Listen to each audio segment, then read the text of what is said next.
It is just a huge honor for me to be today podcast interviewing Dana Pardue, Salisbury, like the steak, Salisbury steak. We're at Townie Meeting 2018 in Orlando.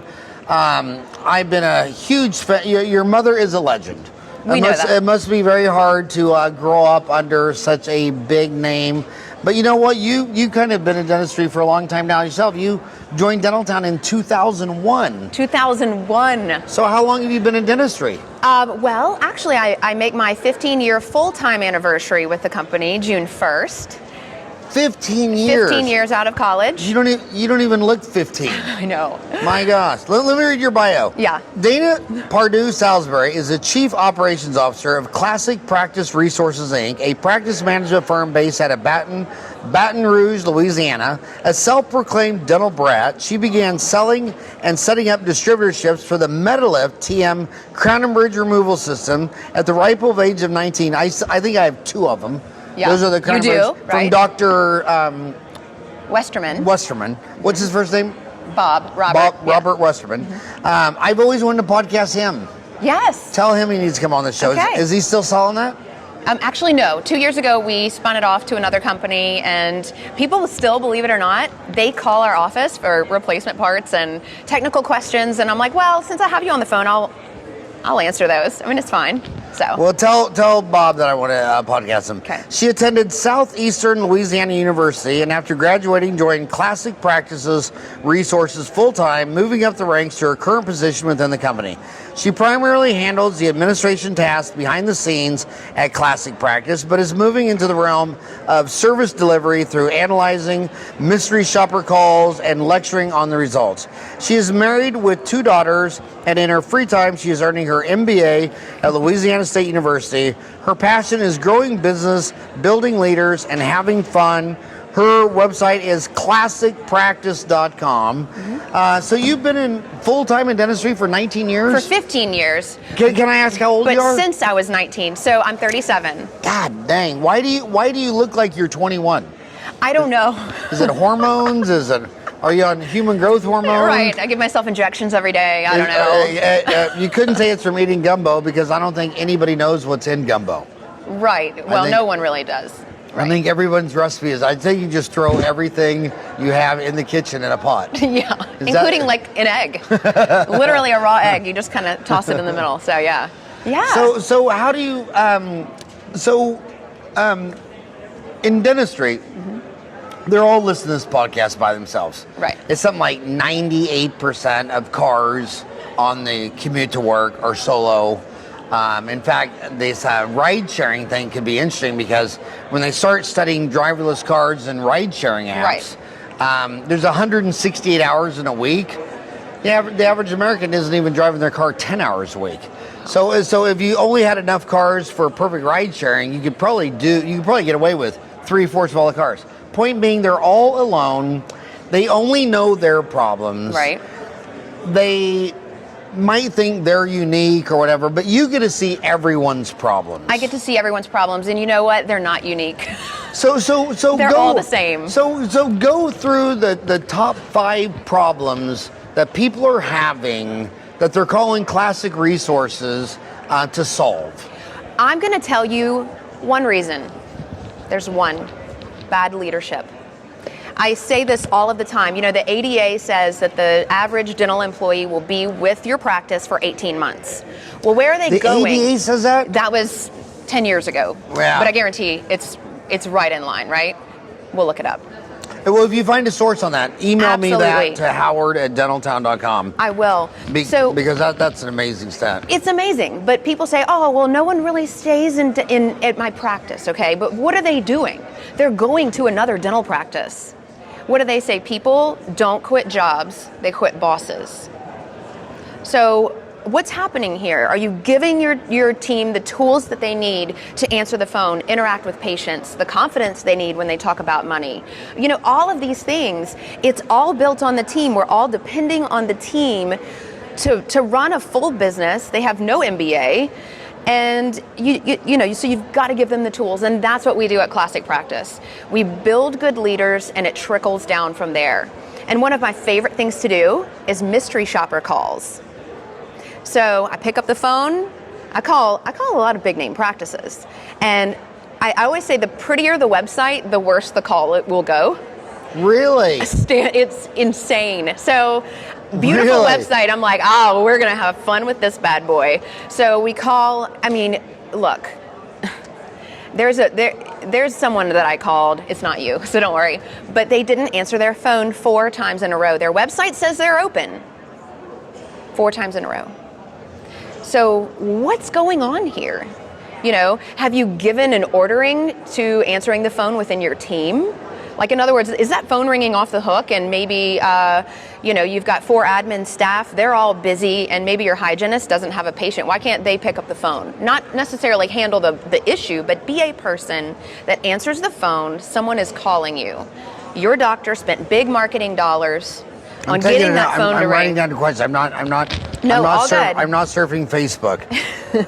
But keep going. So, anyway, so it's really interesting. So beautiful websites typically equate to efforts being focused in the wrong direction.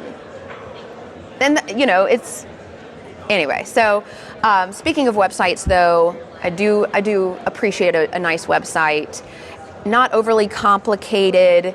Some of these people just put all of this stuff on there. And patients, you've got like 28 seconds, right? They're going to be on your page. If you can't capture their attention with real world stuff and not stock photos and, all of these things, the main thing is you want to get them to call. So how are you going to get people on your website to call you? Because we're not really in a call age right now, Right. So we're not in a time where people pick up the phone and want to call. So we always really advocate website interaction, like the online chats. Can your team or someone reach out to these patients and encourage them to call, make them feel comfortable calling and explaining their dental problems or discomforts? So we're all about the new patient interaction. So what we do for all of our Spice Up Your Practice, which is a seminar that we do typically in New Orleans, Spice Up Your Practice, that's a 2-day seminar? It's a day and a half. It's a day and a half. And is it usually like Friday, half day Saturday? Yep. Or it's Friday, half day Saturday? Yep. It's in Baton Rouge? New Orleans. It's in New Orleans? That's is right. that because you have more direct flights with Southwest? Well, that would be my reason for attending, yes. But no, New Orleans is... Just more fun? It's more fun. We always pick typically we've been at the Ritz Carlton, which really, their customer service, that whole philosophy aligns with ours. We do pride ourselves on our reachability and our customer service. So that was a huge factor. At the Ritz Carlton? Well, it was a Ritz Cracker, but we could put anything on it. I Right. assume the Ritz Carlton's no different than the Ritz Cracker. Yeah.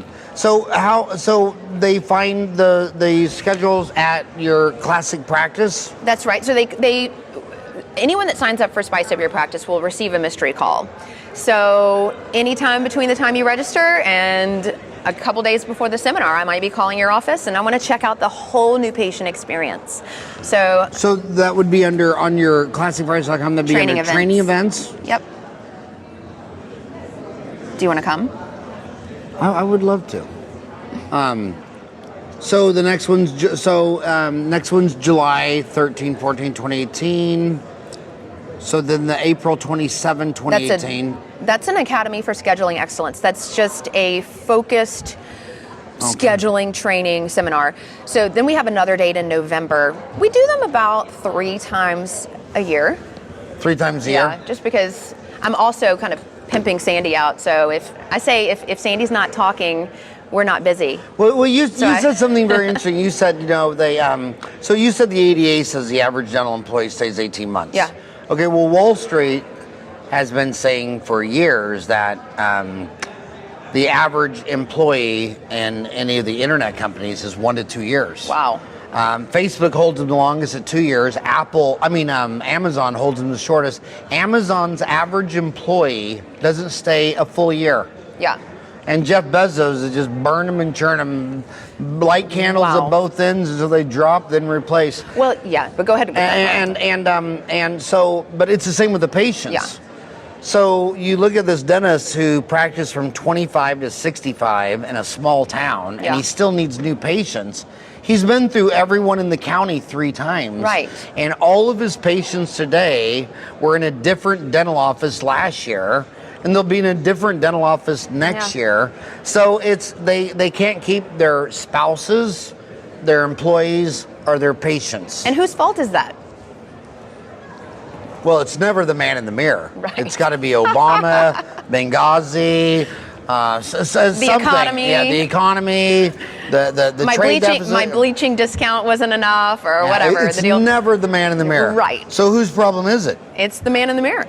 So, but when you say, so you start off that the number one problem is leadership. It is. But is leadership something that you're born with, like a knack for music? And I mean, I personally think everybody who plays professional baseball was born with something I didn't have. Right. Is that the same with leadership and music? Somewhat, yeah. Can leadership be taught? If you met my uncle, you would know that it's just something you're born with, right? The true ability to lead, it is something you're born with. I do believe that. But there are traits, there are tools, there's techniques to learning to be a better manager. Not the best manager, but my God, do something. You know, make some kind of efforts towards building yourself and building your team. You know, and some of the best practices that we've seen, the doctor is so humble and very much like you. I mean, my gosh, you've built this huge empire. You're so very humble. So when you build these things and remaining humble and true and pushing power to your team like you do with everyone that you encounter, that's the way you build success. That's the way you build a great surrounding. Just people will flock to you. But the dentist is always going to say, if you want it done right, you're going to have to do it yourself. How do you get him? He doesn't want to delegate. He didn't even want to delegate packing cord or making a temporary to an assistant. Yeah. Because God knows he's the only monkey on earth that can do it. Yeah, but I always say, if you want it done right, you do it yourself. Unless you don't want to do it yourself, then you outsource it.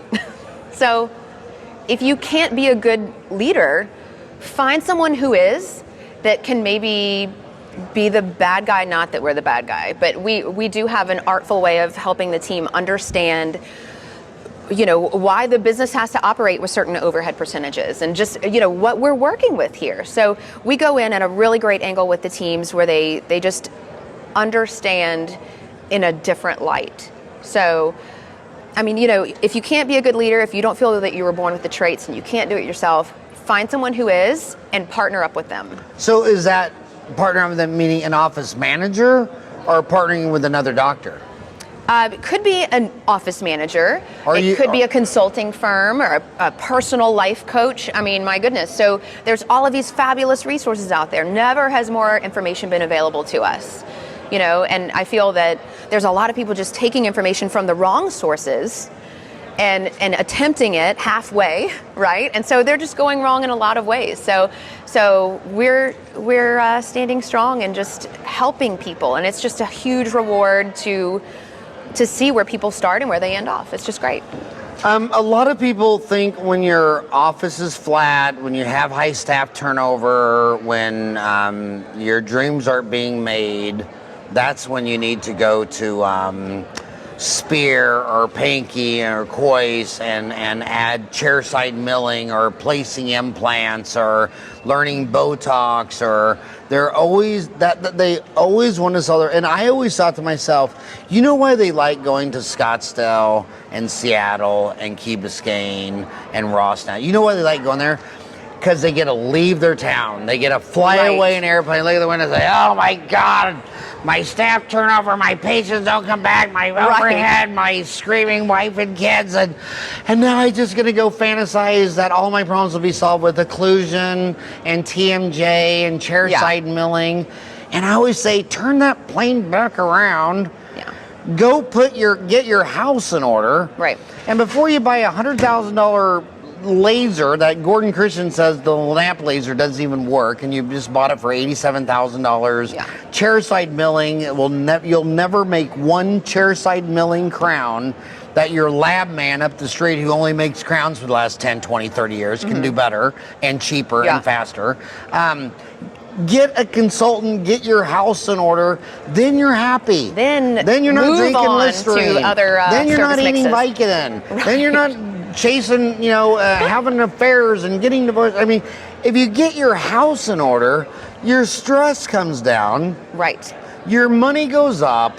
And then if you want to buy a Porsche, a cabin, a laser, knock yourself out. Totally. Well, you had mentioned Amazon. So what did you say the average? 1 year. Okay.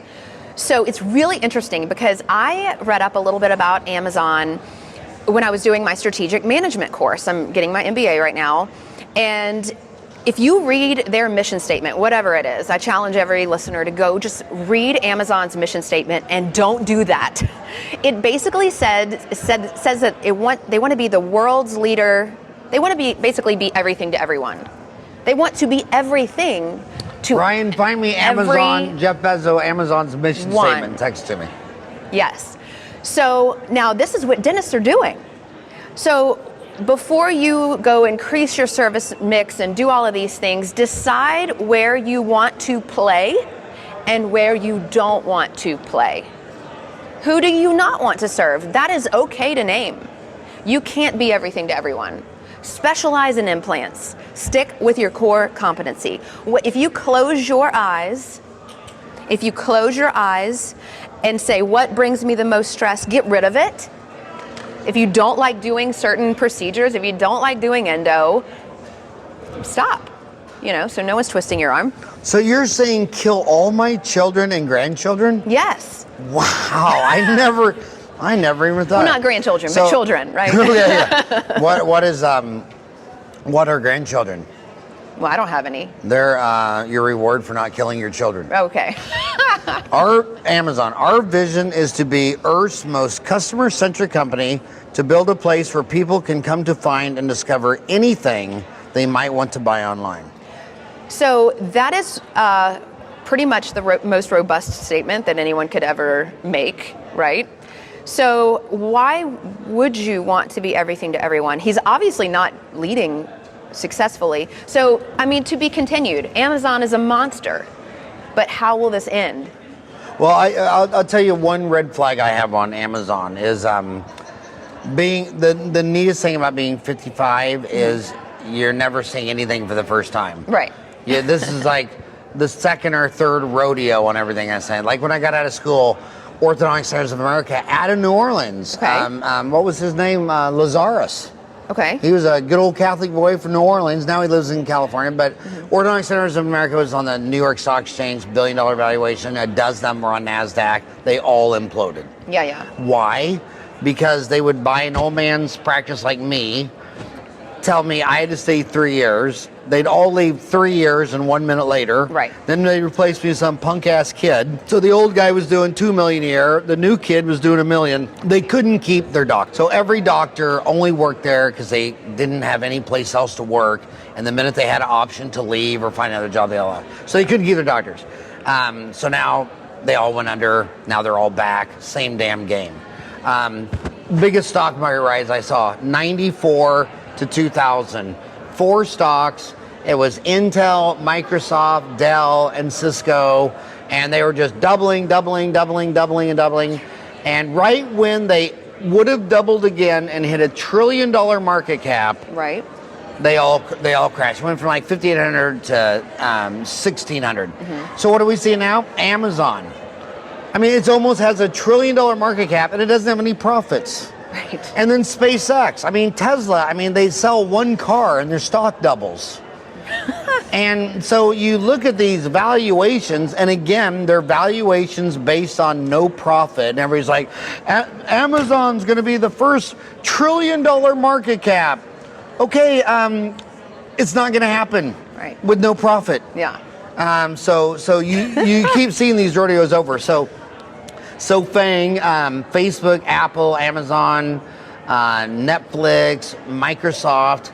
If you can't keep your employees, you got a problem. DSOs today, how long does the average dentist work in a DSO today? Oh my gosh. How long do they stay there? I don't know. My father-in-law went to one, and he was shocked when 4 months later he went for a follow-up.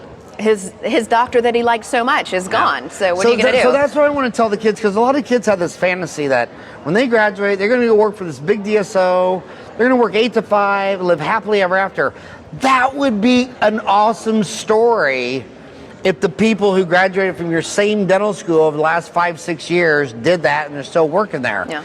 And I don't want to throw the DSOs under a bridge because I see the same thing in private practice. How long does an associate stay in private practice? Half of them flip in a year or two, and the other half only stay maybe 7 to 10. Yeah. So what I see is that the dentists are the most happy when they have their own office. And if I'm wrong on that, show me the evidence. Show me all the people that got a job at Aspen and Western Dental and are still there 10, 20 years later saying, man, this rocks. Right. Ugh. Yeah. No, they usually, the turnover's too high. I mean, you can't win at a game that isn't yours. I don't know. So, I mean, I want a goal. I want some kind of attainable something. You know, and as a business owner, my gosh, you know, so you're just like a little hamster on his wheel. And I see a lot of sexism at play. A lot of people are saying, you can answer this better than me because I'm actually a boy and you're a girl. A lot of people say, well, you know, these girls, they're different. They just want to be employees. They don't want to own their own business. And I say, well, first of all, she's not a girl. This is a girl who went to 8 years of college and became a doctor. I don't think you can compare a doctor girl to just your average girl. Do you? Right. Do you see? I mean, how do you have enough ambition to become a doctor, and then all of a sudden turn into submission and want to be my employee and answer to me? I mean, how do you go from the most aggressive chick in your high school class? Right. Becomes a dentist, physician, lawyer, and now you're all of a sudden the submissive queen that wants to be under my thumb and an employee for 40 years? And I don't see that. I think they feel that it's less stress than owning your own business, and of course the pressures of starting your family maybe. I know a lot of successful female dentists that work just crazy hours. I mean, they're really just pumping and doing great at it.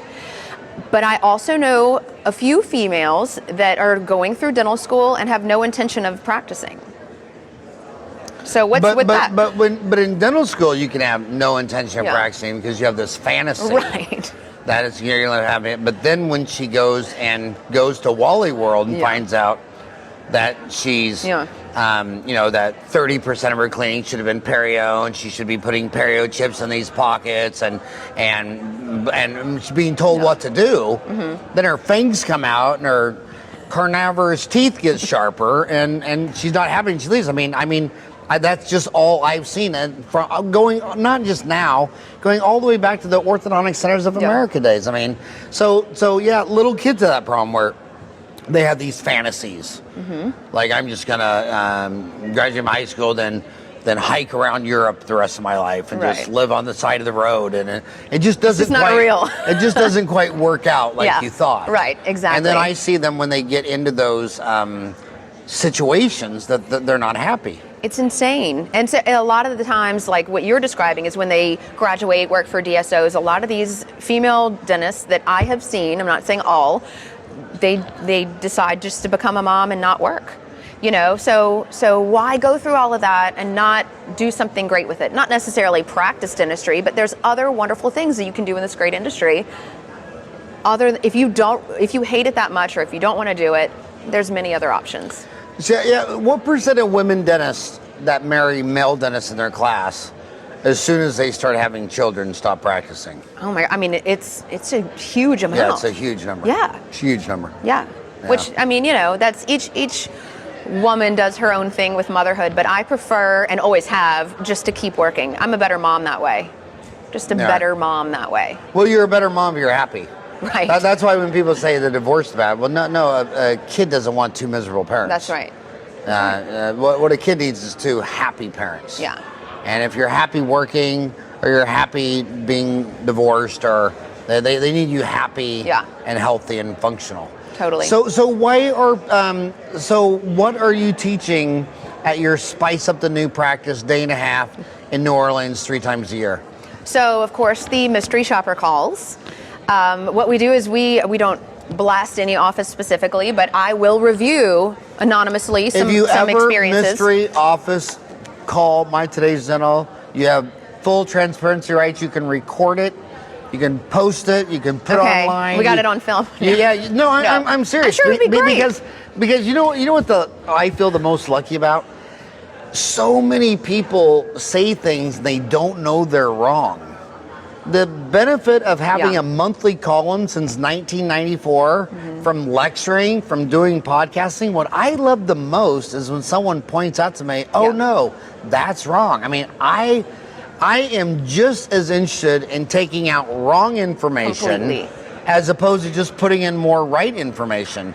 And a lot of people who are shy and introvert and don't tell anyone what they think, they don't know how many of their thoughts are just wrong. And I'll give you a simple example. I mean, a simple no-brainer. One time in an article I referred to, we were talking about leadership, I referred to Patton as a 5-star general. Okay. I got 100 emails and letters that he was a 4-star general. Shit, I didn't know that. Yeah. Now, it's very minor, insignificant, doesn't matter, but then times 100 on every dental concept, periodontal disease, implant, So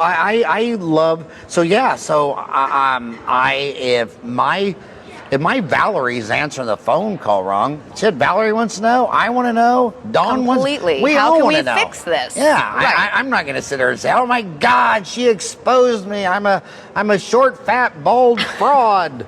You got 3 out of 4 right. But yeah, so I'm just that way. I mean, so if you ever... Okay, sounds good. I'd want to know. Because here's my big pet peeve with the front office. The Fortune 500 gets all the press. So you open up any newspaper, Wall Street Journal on, these people who only employ about 15% of Americans get 100% of the news coverage. And then 80% of America's business is size of a dental office. That's your family farm, wheat, soybean. And when you go across all these little companies in small towns of 5,000, like you go to Mays, Kansas, and there's this Mays Corp, and they're building a side baler for a hay machine that a farmer uses to make bales of hay. And it'll do like $3 million a year, and the owner will take home $1 million. But besides the owner, you know who the highest paid person is in every one of these small businesses? The man, and the only guy that wears a suit and tie?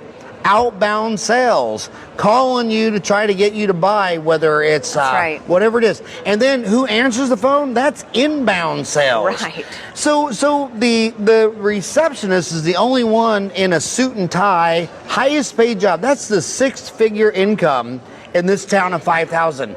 And who's in the back on the machine shop making a side baler, wearing overalls and no underwear and a lunch pail? That's the dentist, and he's just a $20, $30, $40 an hour machine worker. Right. And then you go in dentistry, and now that guy with no underwear on the machine welder is now the doctor, and he's the highest paid, and it all revolves around the idiot on the machine deal. And the inbound sales call is no training.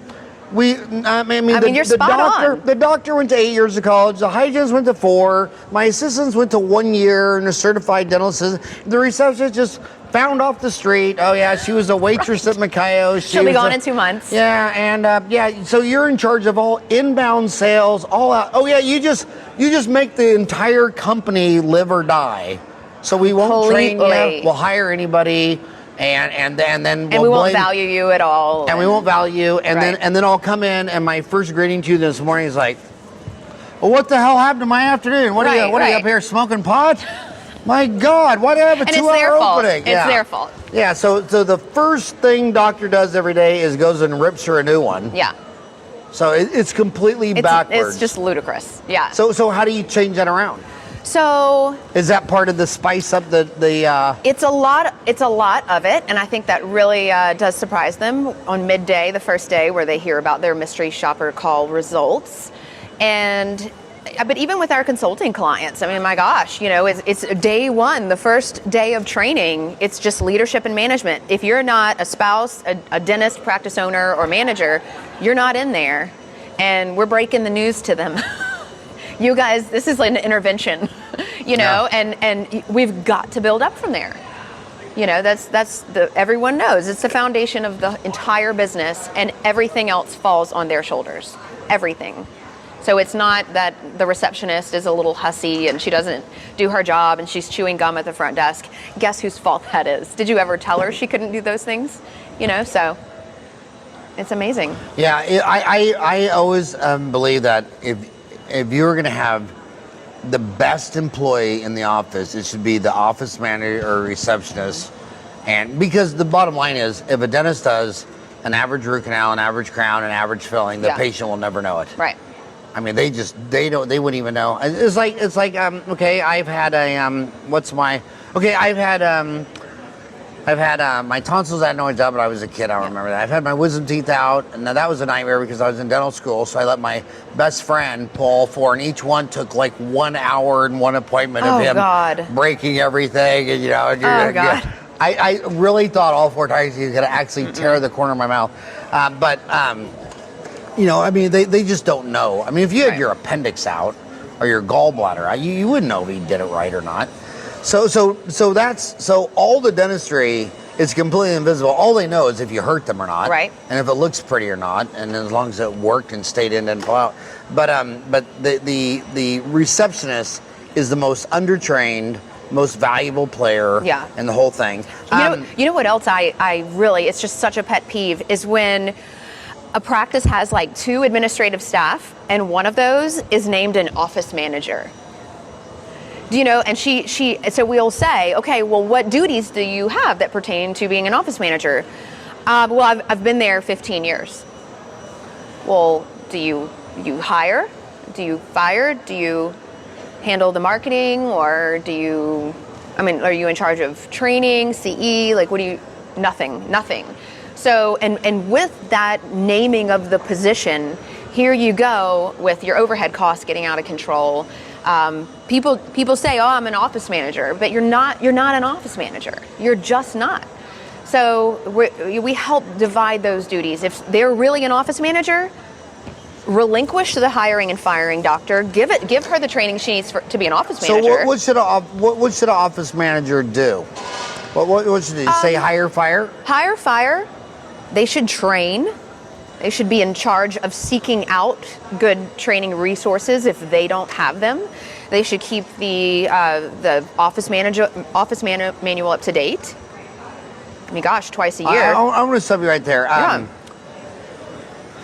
I've had a lot of coaches and assistant coaches and all that with the Arizona Cardinals football team. Okay. Because when they came to Phoenix, just by random luck, they went right down the street on Warner. I mean, they're like 2 miles from my office. So you flagged them down? Well, actually what I did is I got a mug with each player's, and there's 50 players. So we got a mug with each one of the players' numbers and all the coaches, and filled them with candy and gum and sugarless dill. There's all these signs, no trespassing, no nothing, whatever. So I sent the 2 youngest, cutest girls that work for our office with these things all made up. So when they went to the security guard, of course he flagged them through. Right. Because how do you tell 2 girls that look like you, no, take all your custom, So we gave them all that stuff, and then we got lucky. The first one that came in was a offensive lineman's wife. And when she came in, she just moved there, and she wanted a part-time job. And she was asking me if I knew of anybody in Ahwatukee. And I said, well, how many hours do you want to work a week? She said, just like maybe 4 hours, a couple days a week. I said, come on down. Wow. And I thought I'd have her work recall. Well, guess who the first 50 phone calls she made was? To all the players' wives. Oh, wow. Oh, my God. So we had all these players. But they'll all tell you that the most important people in the organization is not the head coach, it's not the offensive coach, it's the scouts.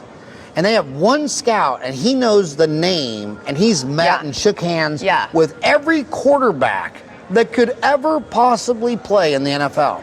And then this guy just does receivers, and so their hiring and firing is the most important thing. And the head coach, like take the New England Patriots, like Belichick.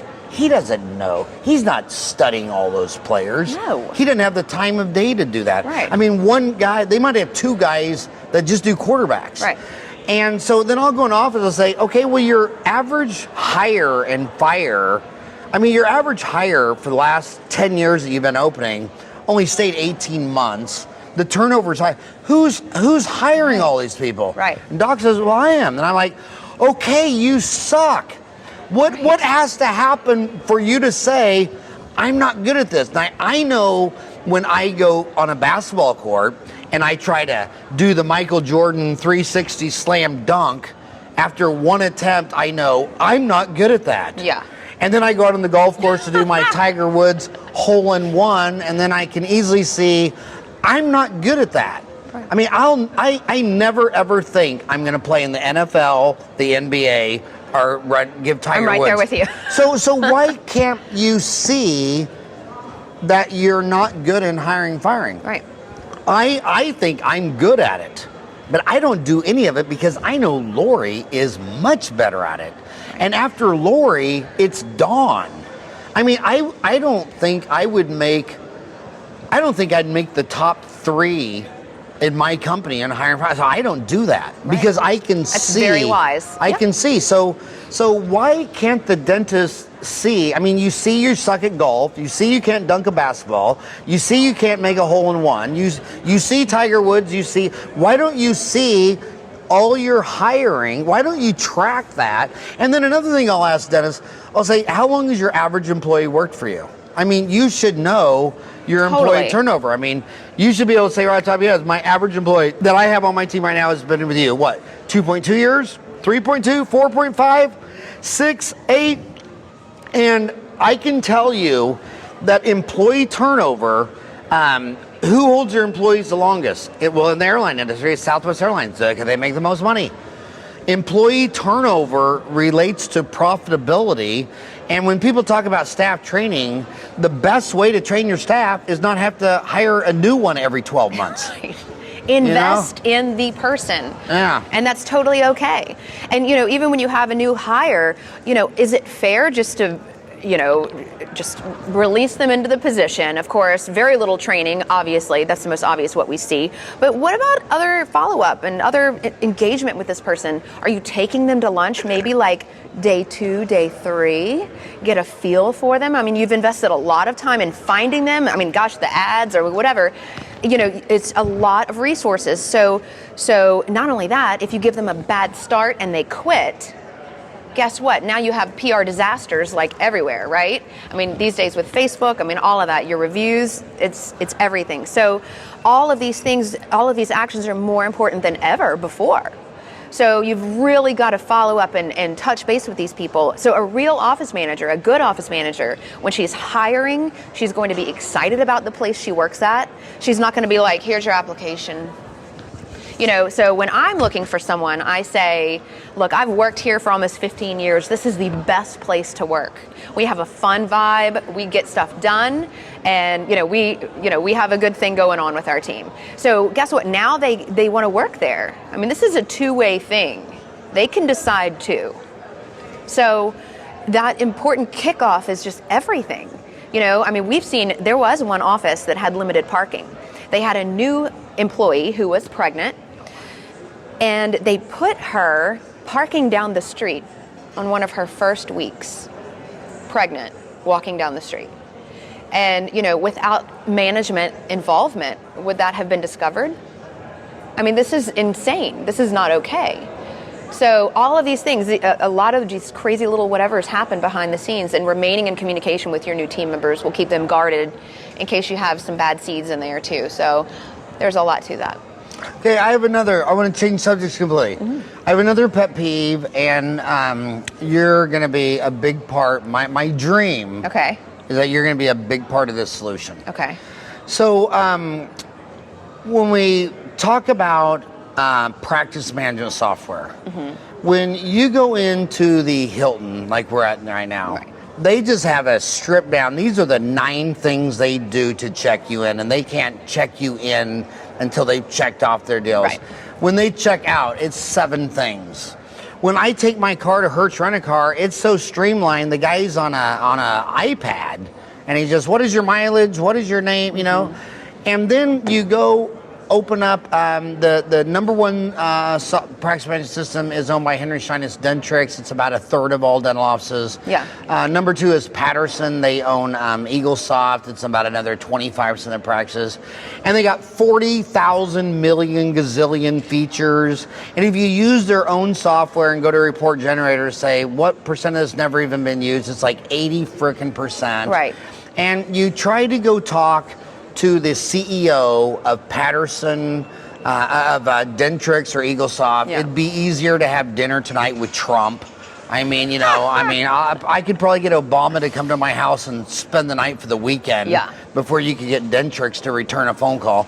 So I switched after 30 years of soft dent to open dental because Jordan Sparks, the dentist, that started, but then he gave it to his brother, Nathan Sparks, who's just blossomed with it. Right.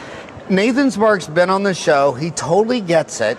And he says, if guys like you, guys like me, if we have ideas where open dental can go, number one, it's open. Right. So I can have my 5 programmers take it and start programming bridges to it. But I don't want to selfishly do that to myself. Yeah. But I told them about the deal where the first thing I want to do is I don't want some little girl to open up Dentrix or EagleSoft and just be overwhelmed and mesmerized by 50,000. I want to be able to X out of everything I don't use. Yeah. And my goal is like I'm a big fan of classic practice.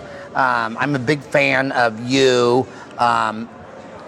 He says that if you went down there, or if we had a summit, or maybe my team and your team, and you told him what you need, I mean, he has 20 programmers, so I think the practice, calling it practice management, is insane because I come from the hamburger world. Okay, my dad had 9 Sonic drive-ins, right? When I was 10, the cash register was owned by NCR, National Cash Registers. Okay. Did you ever hear that one? No. It got swallowed. It was before you were born. It was got swallowed up by IBM. But the cash register, your staff all clocked in and clocked out.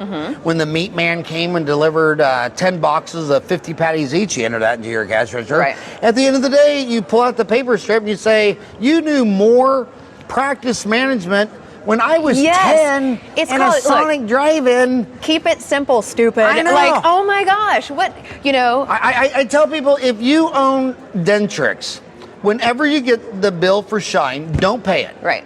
And then when the Shine rep comes and says, hey, your bill, oh, do I need to pay you? Awesome. Get on Dentrix and issue yourself a check. Oh, wow. Yeah. Oh, Dentrix doesn't do pay accounts receivable and payroll. Oh, well, it sucks to be you. Now you know how I feel. Yeah. I mean, when you have your Quicken or QuickBooks Pro, or we use Peachtree. I got an MBA. I can't run my world on Quicken. So Peachtree, you got your accounting over here. To call Dentrix a practice management system would be like calling me a Chippendale.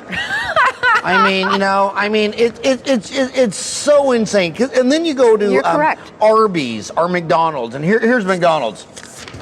Dana, it's Wednesday night, 9 o'clock. You close at midnight. Wednesday nights from 9 to midnight, we only average $300. We want to have a 31% food cost and 19% crew labor. You still got 6 people checked in. We're estimating you're going to do a 24% crew labor. So you need to send home 2 people. We recommend you send home Rachel and Johnny. And then you wonder, how does this punk-ass kid run a store doing $2 million a year? Right. And they make all their numbers. 31% food costs, 18% crew labor, net 12%. Then you go into a dental office. The owner's a doctor. He got an A in calculus, trig, and physics. Right. But he can't run a damn dental office. He doesn't know what it costs him to do 2 MOD fillings in operatory 3. Yeah. And he charges 12 different prices because he signed up for 12. So he doesn't know what it cost him. Yeah. And he sells it for 12 different prices. That is the problem. And Nathan Well, I mean, I've talked you up and down. He will listen. He would go to your 2-day course deal. If you go to Oregon, I'll go with you. I mean, but he is the first guy. And if you're a practice management consultant, or if you're a dentist who's really into your numbers, our only hope, Obi-Wan Kenobi, is Open Dental, and he's ready to help us. Yeah. And I think the biggest improvements that need to be made is not necessarily more KPIs and all of this. I mean, I don't need to know more numbers. I need to visually have the team see them in a beautiful interface, keep it very simplistic. They need to pull in a whole board of consultants that give them an earful. I know, because even sitting around the lunch table yesterday, there was some killer discussions. Well, look, how do we start that? Call him. You want to have a KPI summit? Let's do it. You want to do a KPI summit? Yes. At Open Dental? Yeah. Okay. And it's not complicated, but it's just special alerts built into the software that tell the team, prompt the team what to do, when to do it. Here's what I'm going to be confused at Southwest Airlines. What he did is Herb Kelleher, he dumped all of his costs into one unit, a seat flying through the sky for a mile. Now, if that seat is empty, did it cost money? Or was it being pulled by magical fairy dust tooth fairies riding a unicorn? Right. So this seat is going to fly through the sky for a mile, whether someone's sitting in or not. So all the costs are divided by a seat flying through the sky for a mile. These dentists have 4 operatories. They're open 32 hours a week. They don't even know what their operatory hour cost. And then the girl up front is scheduling, okay, well, I'll schedule an hour to do an MOD composite. So you don't know what the room cost. And then I'll ask the doctor, what do you get for an MOD composite? Whatever fee he says is his cash price, which he doesn't even get 95% of the time. He said, I think a MOD composite, I think we get $250.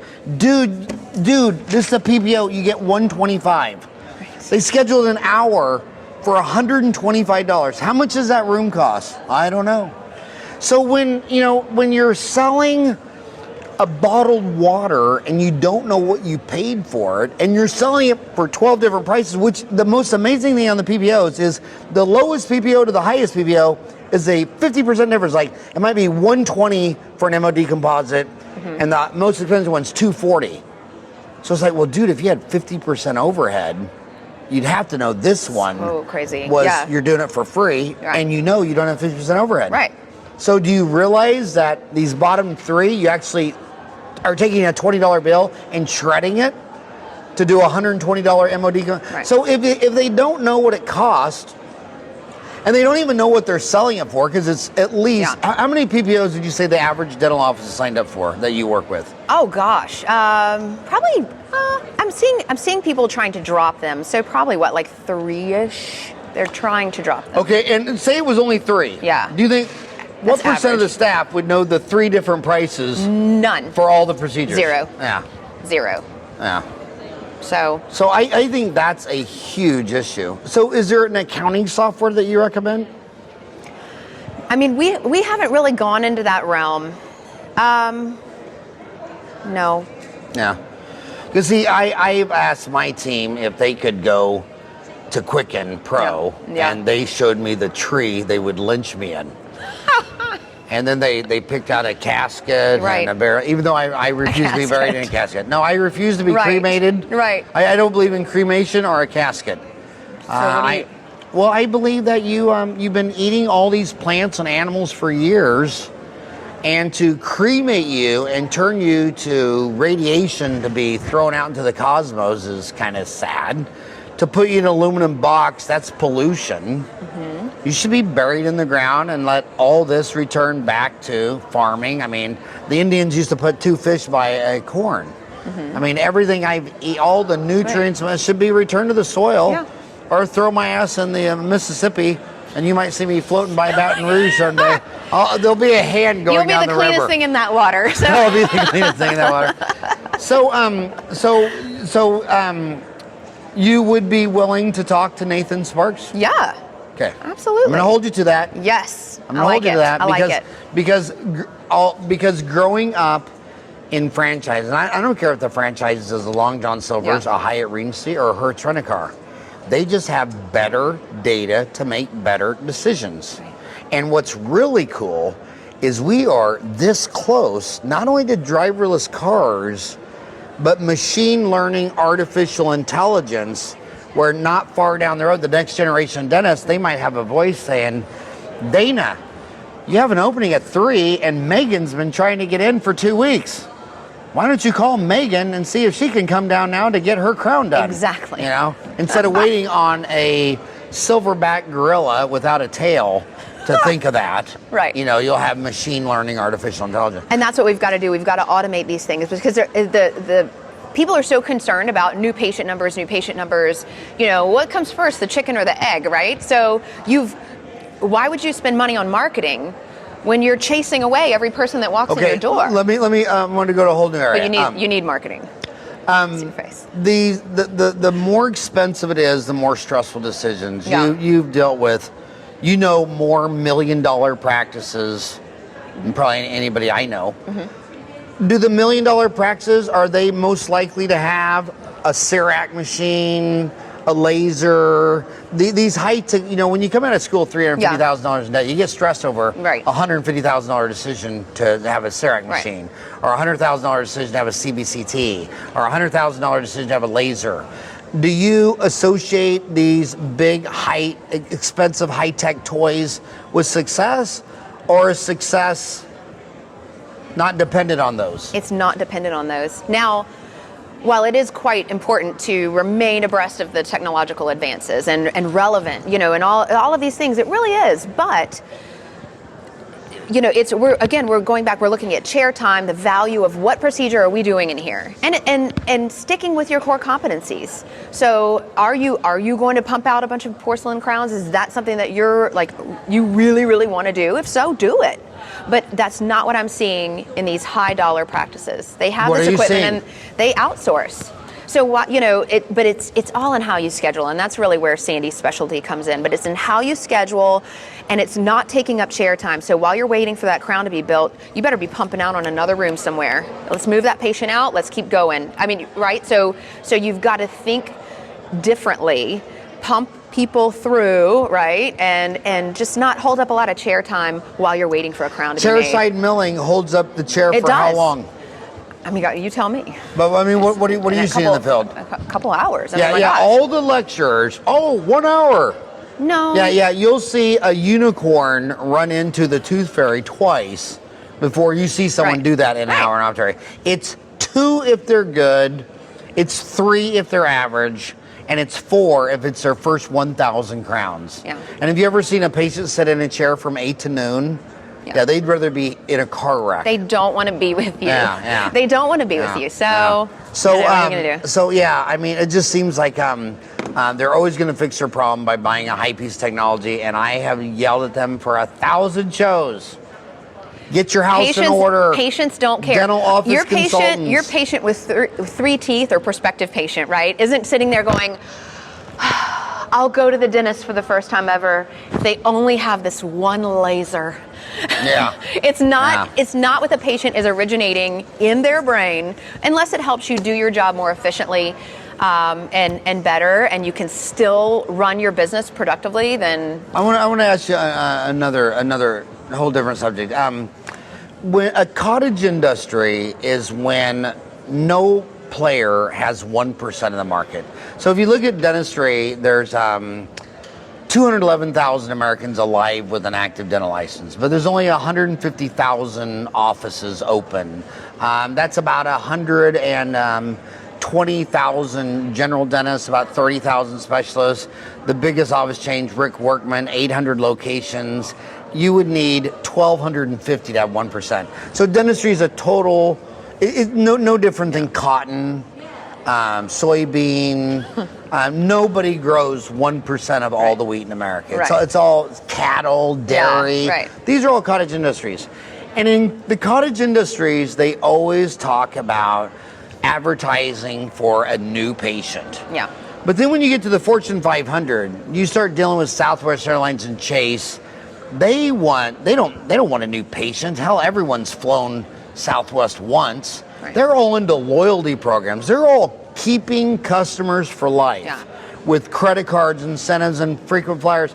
So the dentists all talk about the new patient experience. What do you mean the new patient experience? Every time I put 25 new patients on your schedule, 25 fell off your schedule because you're the same size a decade later, 2 decades later, 3 decades later. I mean, if a hygienist works 40 hours a week, 50 weeks a year, that's 2,000 hours.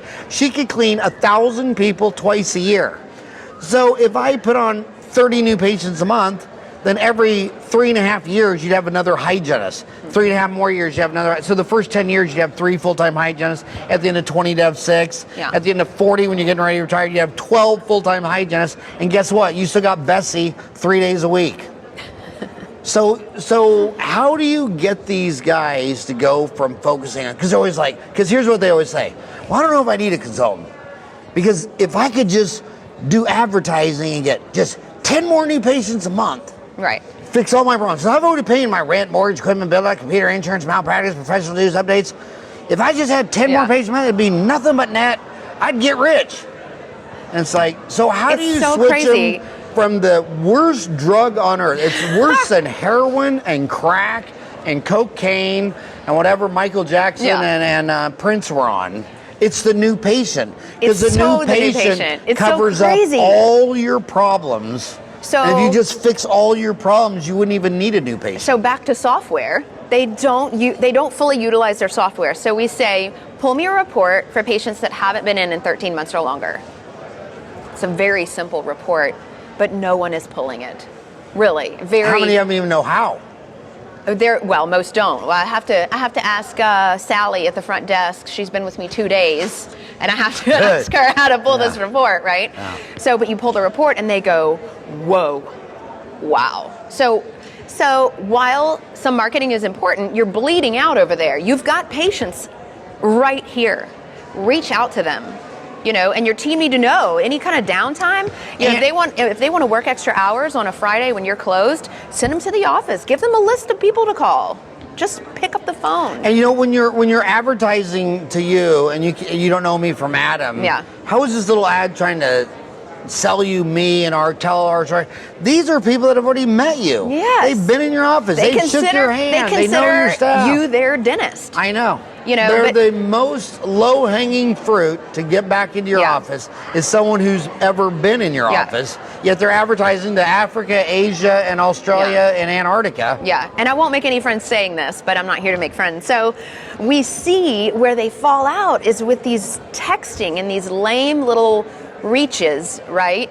And if you're a guy, right, and you go out with this girl who's like, you just think she's so beautiful, so smart, she's got a great job, and all you do the next day or a week later is text her and say, "I'm over here if you want to hang out," whatever, and it's just really weak and just, I don't know. Go get it. If you want your patient to come back, pick up the phone. One time I had my dental office. That's what I always did. I always drive over there, and now my eyes are immune to mace and pepper spray. Right? I've totally evolved. Be proactive. Yeah. Lead the relationship, I always think of the time my own dental office texted me a reminder for my appointment the next day. Literally, when I got the text message, I'm holding my phone, I get it, I put it down, I had a kid that was throwing up, and the dog started having diarrhea. And I think the pot overboiled, like I was making macaroni and cheese, right? And I'm like, oh my gosh, So when do you think I saw that text? I dismissed it, and I never thought about it again. And I don't break appointments. So if it can happen to me, so you don't like all these robotic, artificial, intelligent communication things? It's not the blanket solution. It's not,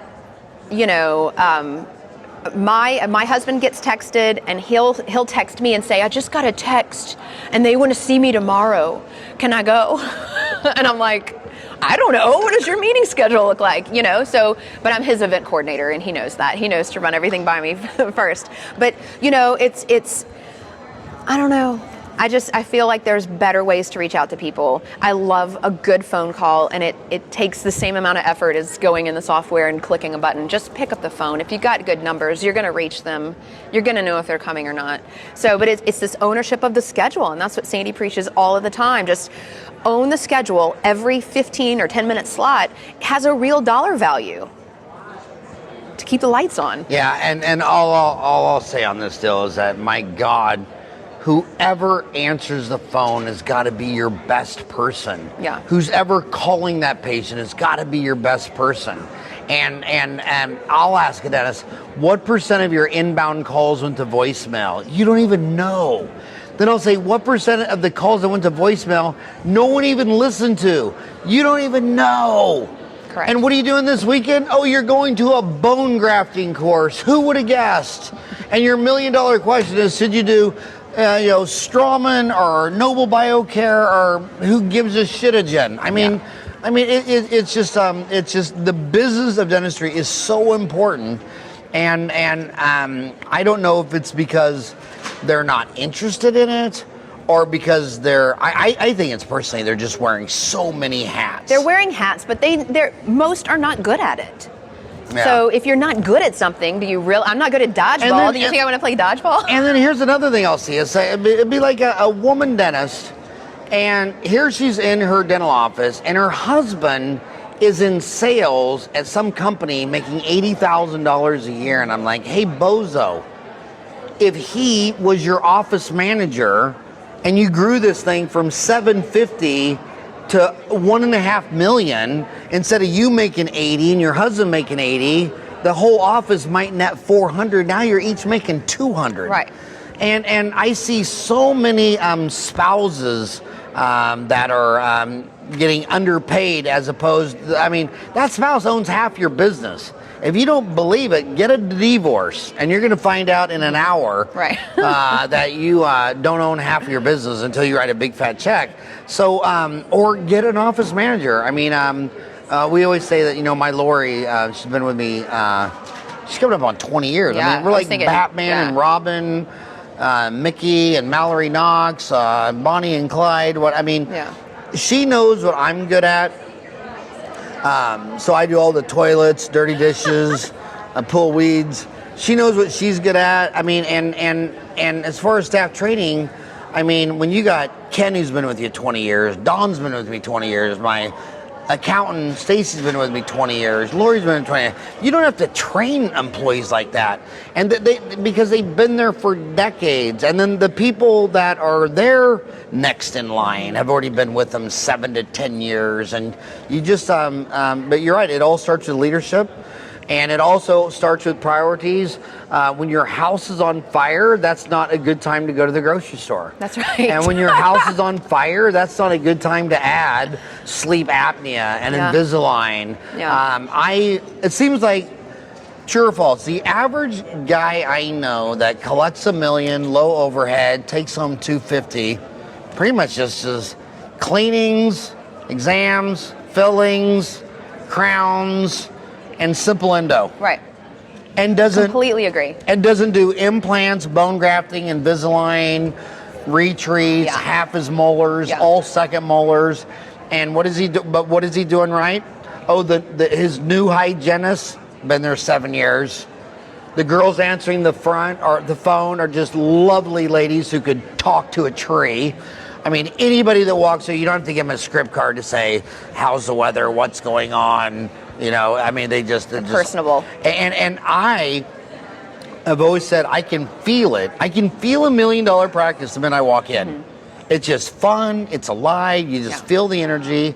And when you walk in and you feel the library from college, it's so dysfunctional. You don't even know where to begin. The fluorescent lights. Yeah.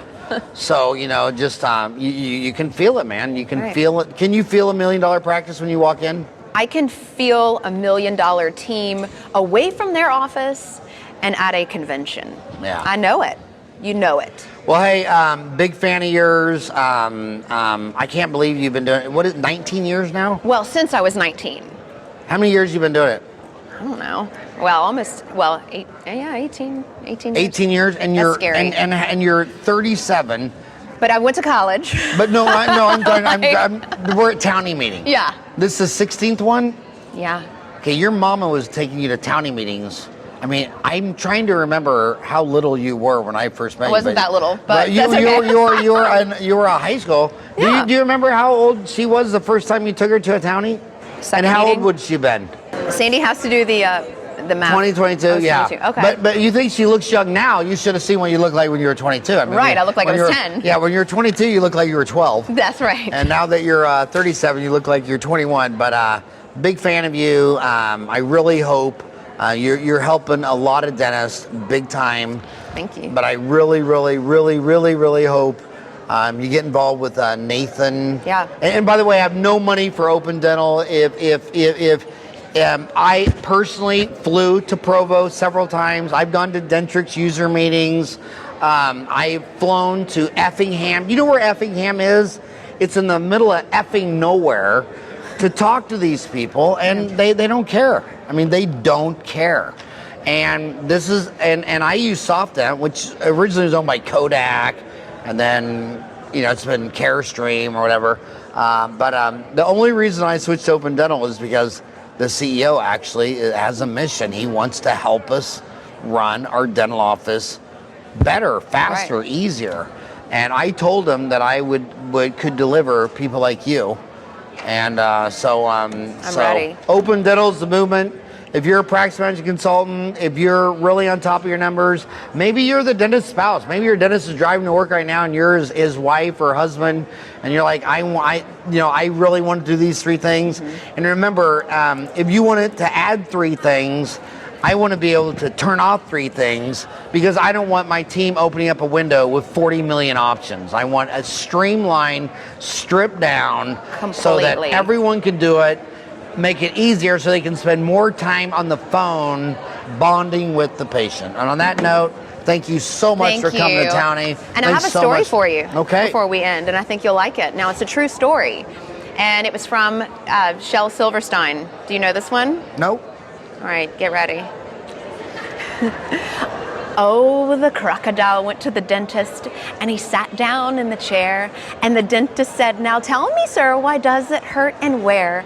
And the crocodile said, "I'll tell you the truth, a terrible, terrible ache in my tooth." And he opened his jaws so wide, the dentist, he climbed right inside. The dentist laughed, "Oh, isn't this fun?" as he pulled the teeth out one by one. And the crocodile cried, "You're hurting me so, please put down your pliers and let me go." But the dentist just laughed with a ho, ho, ho. He said, "I still have 12 to go. Whoops, that's the wrong one, I confess, but what's one crocodile tooth more or less than?" Suddenly the jaws went snap, and the dentist was gone, right off the map. And where he went, no one could guess. To north, to south, to east, to west. He left no forwarding address. But what's one dentist more or less? That is awesome. That is awesome. And who's the author of that? Silverstein, the children's writer, the poet. So I actually had a cassette tape in like 1988. I memorized that. I don't know how. There's a few others that I remember. And it came to me one day, and I'm like, well, I am in the dental industry, so maybe I should share that. So I thought you would enjoy. I did. Thanks for all you do, and thanks for coming on the show. Okay, thank you.